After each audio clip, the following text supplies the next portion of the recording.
Hey everyone, welcome back to the garden.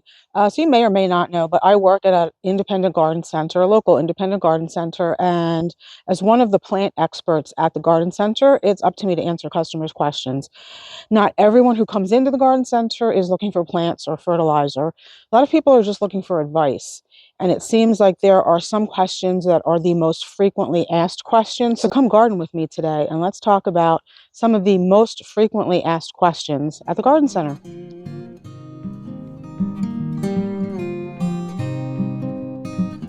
So there are 4 or 5 questions that get asked over and over and over of at least customers in the garden center that I work at. I am in southeastern Pennsylvania, zone 7A. One of the most frequently asked questions is for deer resistant plants, or if the plant's not deer resistant, what can the customer use to deter deer? So I am going to talk a little bit about some deer resistant plants, but I'm also going to talk about the methods that I have used on my property because they've been very successful. So hopefully you can use some of these methods too. So sometimes the only way to deter deer is to actually cover the plants. I would prefer not to use this method because I like to look at the plants. And all over my property, I have garden cloches that cover plants that seem to be frequented by not just browsing deer, but rabbits as well. So these are plastic cloches. Really, they're forcing cloches. So they're like mini greenhouses. So probably not ideal for when the weather warms up a little bit, because if it gets too warm underneath there, as I said, they are like mini greenhouses. You can wake the plants up in the winter, which you don't want to do. Plants can only wake up so many times before you're just not going to get any blooms in the next season. So what I do, and I know this is a little bit, sorry about the plane, this might be a little bit more than what most gardeners will want to do, is if I know we're going to get a warm stretch, I'll just come out and remove these and replace them with like a chicken wire cloche. I just don't have enough chicken wire cloches, which is why I do use some of these plastic cloches at times. But obviously they work well for deterring deer and rabbits because they just can't get to the plants. And a lot of the times customers come in and they just want deer resistant plants. And my honest answer to them is there's no such thing as a deer resistant plant. If deer are hungry, they will eat anything. And a lot of the times it's herd specific. What deer might be deterred from eating in my garden, they might be perfectly happy eating in your garden. So, I mean, there are certain plants, of course, that the deer will not touch. Things like Russian sage, salvia, catmint. Because of the smell of those plants, they're definitely deer resistant. But deer will even eat roses with the thorns on if they're hungry enough. So, again, sometimes the only method is covering the plant, especially in the wintertime when deer are really actively looking for food. And I'll show you an example of those chicken wire cloches that I use as well. So these are the chicken wire cloches that I'm using, and you can see I have 4 here and I have 1 over there.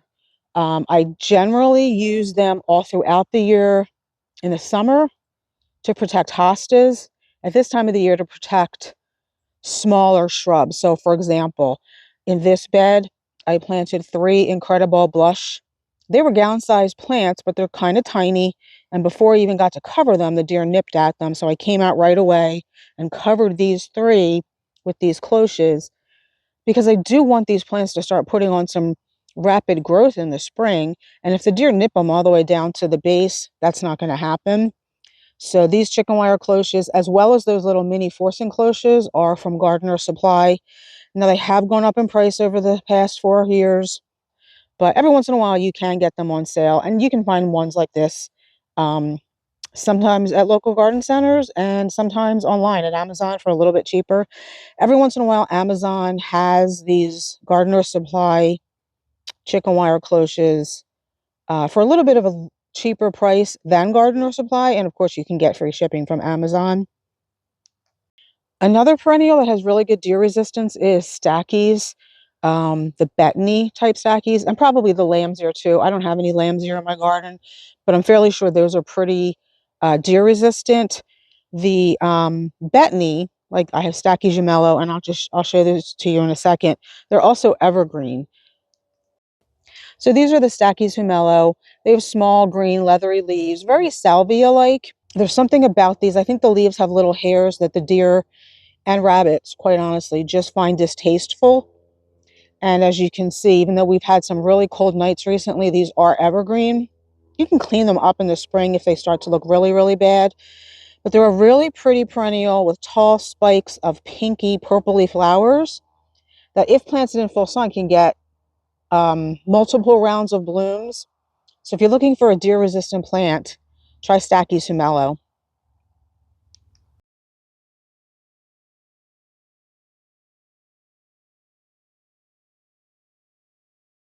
So if you're looking for deer-resistant evergreens, that can be a little bit tougher because deer are looking for food in the winter when evergreens are the only thing that are green.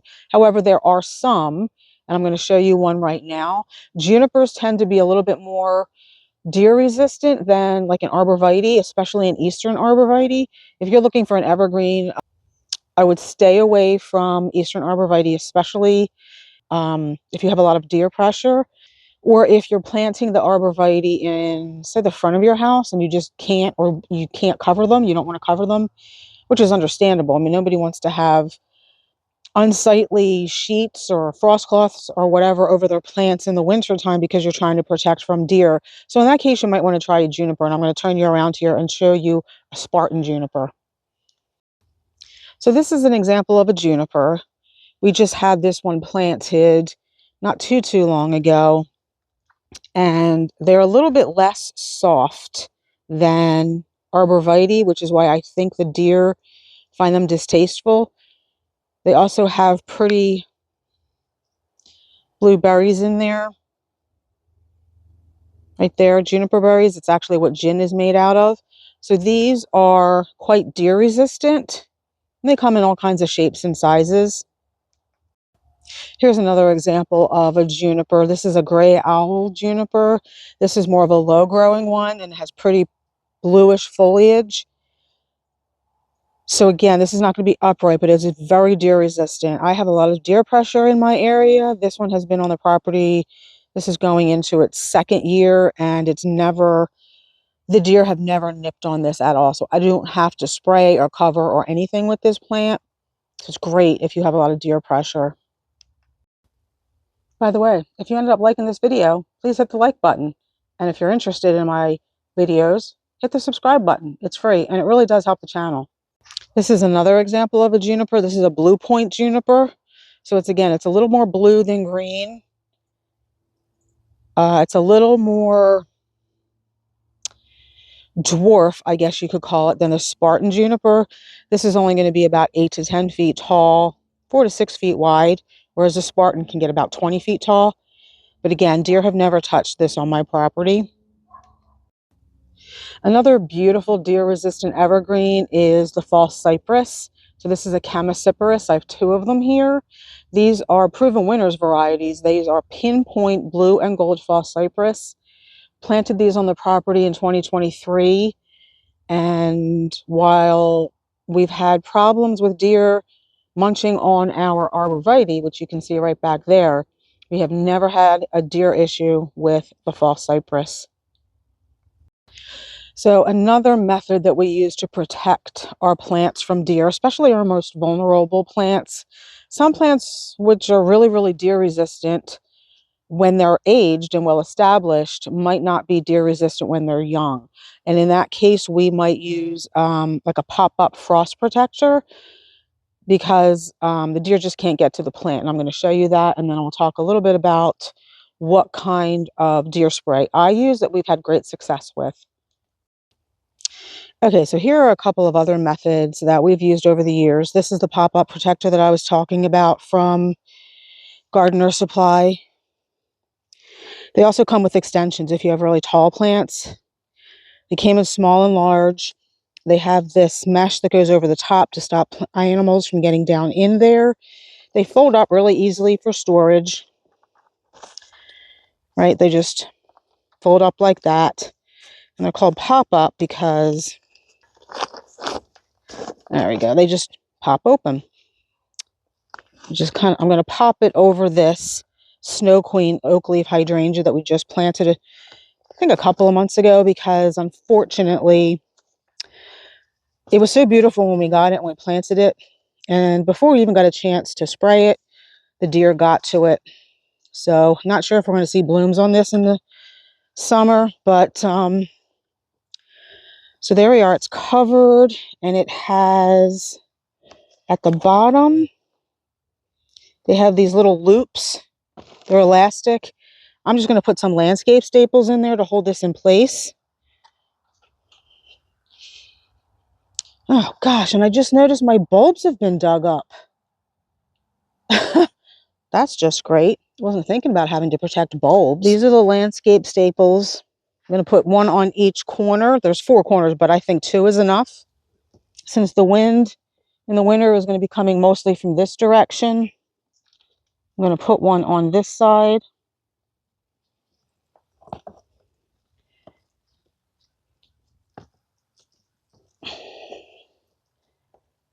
And I think I'm going to put one in this corner too.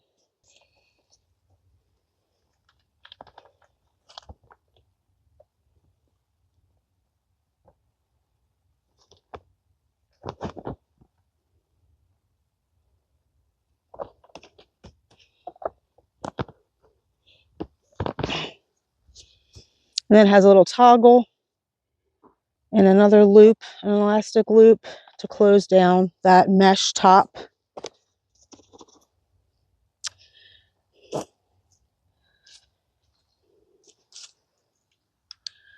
Hopefully you saw that. And here's the toggle and loop to hold down the mesh top so animals can't get in there. And I secured it. Staple this corner. I'm just going to step down and staple in that corner. So the other thing that I brought out, which we have not used recently, we got these at A.M. Leonard. They're like mesh netting, and they have like a drawstring to tighten them. They came in small and large. So the point of these is, or the way you use them, kind of like a hairnet, right? So they go over the plant. I don't know if I'm going to be able to show this. So kind of, right, drape them over the plant. I'm just being very liberal here with what I'm doing. The point is that you would drape those over the plant and then pull on the drawstring when you have it covering. They're just very difficult to get over because of the mesh. As you can see, they get stuck on everything. So if you have a leafy evergreen you're trying to protect, we used them 1 year for rhododendrons and they worked fine. Again, they come in small and large and they do work. You just have to make sure you're using them on the right kind of plant.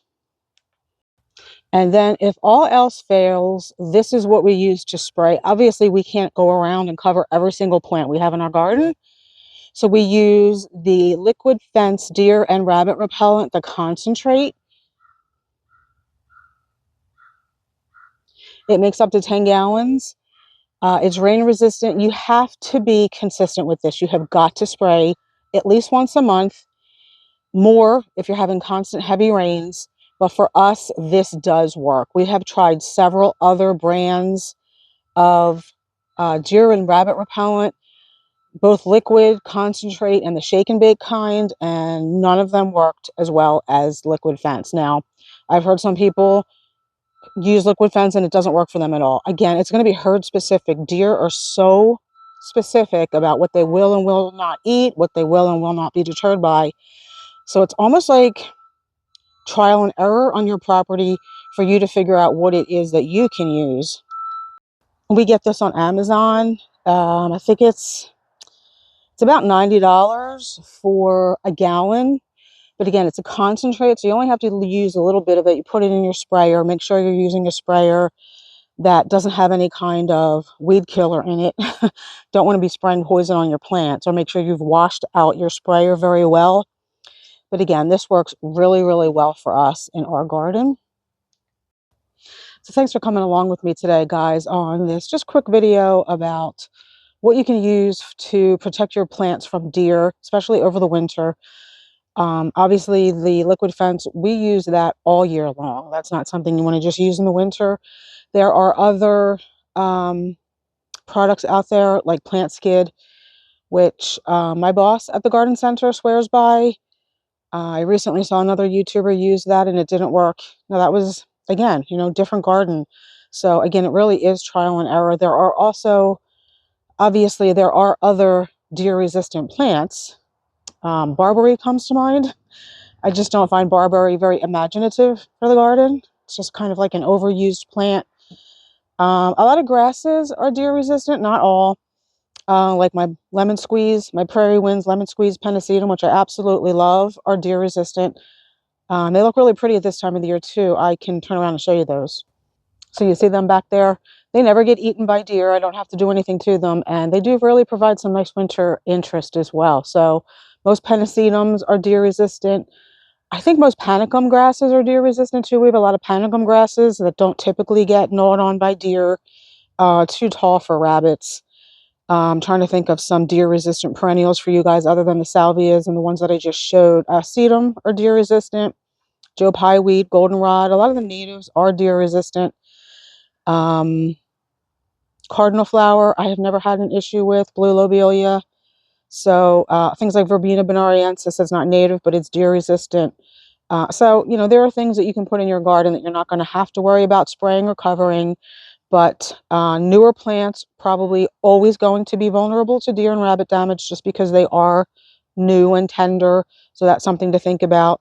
But again, I just wanted to do a quick video to help you guys out if you needed it with deer-resistant products or products for deer resistance and deer-resistant plants. So thanks for coming along again. Don't know if I'll be putting out another video before Christmas. So if I don't, Merry Christmas, Happy Holidays, whatever you celebrate, and thanks for watching. Hopefully we'll see you in the next one. Bye. Hey everyone, I forgot to mention when I was outside that the live stream for the channel for December will be on December 29th at 11 Eastern Standard Time, just in case you did not see the post that I put out. So I look forward to talking with you all.